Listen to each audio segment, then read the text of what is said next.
Hi guys, so today's video is going to be a list of 10 of my favorite book cliffhangers, which I know for some of you that is essentially an oxymoron because if you've got cliffhanger and the word best, those just don't go together. Some people hate cliffhangers with a passion, but I personally think that if they're done really well, they make the reading experience of a series so good. Before I jump into it though, I do want your guys' feedback on the setup today. Normally I film in front of my shelves, but I know it can get a bit monotonous to pretty much always be over there, so I'm trying something a little different. However, if you guys absolutely hate it, I won't keep doing this, so I'll put up a little poll. You can let me know if you're neutral, if you're down for it, if you're like, please no. I'm not going to be going into detailed spoilers for any of these. However, if you are very sensitive to spoilers, just know that even with me talking vaguely about endings and cliffhangers, I'm still talking about endings. I'm still talking about cliffhangers. So I understand that you might not want to be spoiled at all or even get hints of certain things. So in the description bar, I will have the list of every single book that I'm going to be talking about. And I'm going to have timestamps so that if you want to skip a certain one, you can just go to the next timestamp. These are in no particular order. They're not ranked. I'm just going to list them off. And the first for me would be The Well of Ascension by Brandon Sanderson. This is an interesting cliffhanger for me because it's one that I feel this book definitely has middle book syndrome with its pacing. There are certain elements of it that it doesn't feel that connected to the first one. And then all of a sudden, the last part of it definitely leads you into the third one, even though that last part is somewhat removed from the events throughout most of that second book. But I still love this book so much. I know it's for a lot of people not their favorite in the Mistborn trilogy, but I definitely think when it comes to leading you into wanting the next book, it does that very well. Next up, we have Lady Smoke by Laura Sebastian. This is another second book in a trilogy. The third one is not yet out, but I picked up the second book basically right around its release date. For those of you that don't know, the premise of this story is that we have a girl who has been kept after her kingdom was taken over, and she was the heir, and the invaders have kept her so that if her kingdom tries to rebel, they will use her and publicly beat her to try and take away any of the tension in her kingdom. It's a really awful situation she's in, but at the beginning of the first book, she gets a spark of hope and she decides she's going to do something. She is tired of being used against her own people. So the premise is very dark, but there are still a lot of tropes throughout this story. So even though it sounds really grim, there are a lot of things about it that make it entertaining, which sounds really morbid to say. The first book, though, I would say is the one that was primarily the tropiest. And then in the second book, we go outside of where we were contained to in the first book. We also have a threat that we were getting hints of throughout the first two books, but man, the end of the second book slams you with this threat. And not only that, but you don't really know the state of some of our characters at the end of that second book. So I haven't read the third book yet, but I can't wait for it to come out. Not all of the books on this list are going to be second books in trilogies, but I am going to stick with that for a sec here in talking about Golden Sun by Pierce Brown. This is the second book, obviously, in the Red Rising trilogy. And Red Rising, a lot of people have probably already heard about it. It's a science fiction trilogy that follows a futuristic society. People are living on all these different planets, and society is broken up into different colors, where some colors are better than others. Obviously, the colors that are considered lesser don't agree with this. They're just people and they want to be equal, and we follow our main character Darrow as he has the opportunity to infiltrate the golds, which are the superior color, kind of break the color system down. So we are following him on this journey. The first book, it just like with Ash Princess Lady Smoke, I would say the first one's a little bit more tropes. I didn't love that second book as a whole,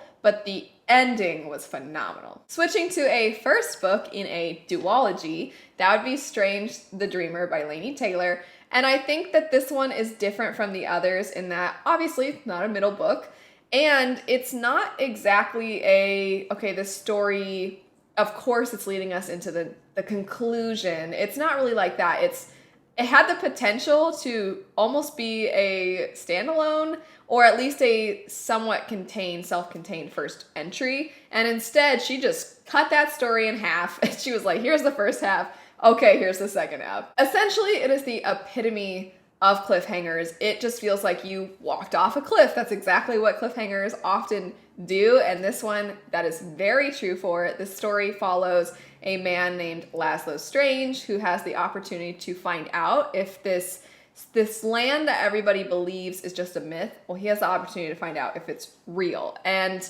so many reveals start coming to you at the very end of the book. So basically, this whole first book feels a lot like a intro to the second book. Next book on this list, I don't remember exactly which book it was in this series, but it would be one of the books in the Falling Kingdoms series by Morgan Rhodes. This is, and I always feel bad saying this, but this is one of those guilty pleasure fantasy reads where everybody is always falling in love, and then all of a sudden they're hating each other, and then people are dying, and then people are coming back to life, and then you fall in love with the person that killed this person that you used to love. It's very dramatic. It's so dramatic, but it's very entertaining. And one of the books has one of the best cliffhangers I've come across, because you get to the end and you're like, wait, what? What the heck? Is this person dead? Are they gonna make it? Or is it? And it's one of those stories where sometimes people, it seems like they're dead, but just kidding, they're not. And then you're like, but wait, are they actually dead this time? Because sometimes people actually die in this series. So that ending, when so often you don't know if people are actually dead or if they're going to have a chance of coming back, you legitimately don't know if this person's going to make it. Next up, we have A Gathering of Shadows by V.E. Schwab. This one to me has the same sort of feeling in a lot of ways as The Well of Ascension, because the first book, which follows a character named Kel who has the ability to travel between parallel Londons, this particular character in the first one, it feels like their story is fairly complete in that first one, and then in the second one, it seems like the story is a little different. It's not quite as related to the events in the first book, but then the end of the second book drives us into the conclusion really well. The events toward the end of that second book, the pacing is so fast. So many things all of a sudden start going wrong. Everybody's all of a sudden in danger. And just like with Well of Ascension, a threat that you didn't even really think about before is suddenly presented, and now you're like, how on earth are our characters going to be able to defeat this? Along those same lines, the next book, A Heart So Fierce and Broken by Bridget Kemmerer, it does a very similar thing where you have events in the first book, and that first book kind of feels like, okay, it's close to being done. But that first book could even be considered as having a cliffhanger ending, because you find out some new information and it's juicy and it presents a lot of issues for our characters. And so you get to that ending, you're like, well, shoot, what's gonna happen?